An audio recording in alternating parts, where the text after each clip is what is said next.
name's Emma Ishmael from Troop 5659. I'll be performing two contrasting monologues, one from The Glass Menagerie by Tennessee Williams, and the other from The Next Room Over by Sarah Roll. See, an old style that I've resurrected from this old trunk. Styles haven't changed so terribly much after all. I mean, look at your mother. See how I sashayed around the ballroom, Laura? This is the dress in which I led my first cotillion, won the cakewalk twice in Jackson, and walked in the governor's ball in May. In fact, this is the dress I used to wear for my gentlemen callers on Sundays.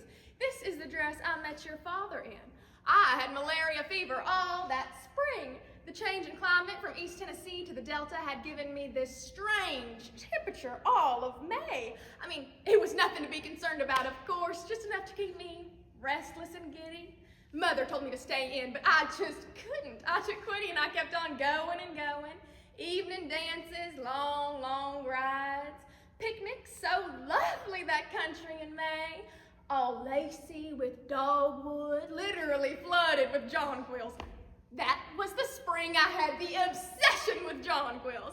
My mother told me to stop bringing them in, but I just couldn't. Anytime I'd see them, I'd say, stop, stop, I see jonquils. I would make young gentlemen help me on the side of the road to pick up more jonquils. Finally, there were no more vases to hold them.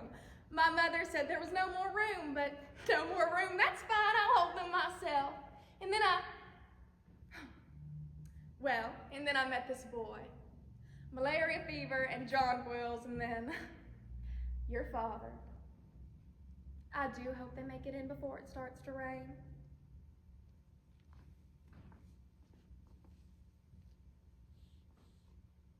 My mother told me to pray every day since I was a little girl, to pray that you borrow everything, everyone you love from God. That way, your heart doesn't break when you have to give your son or your mother or your husband back from God. I prayed, Jesus, let me be humble. I borrowed my sister, I borrowed my brother, I borrowed my own life from you, God, but he felt like mine, not like God's. He felt like mine more than anything. And God, he must have this huge, horrible cabinet of all the babies who get returned. And those babies, they're crying, and even God himself has to rock them to sleep, and they still want their mothers.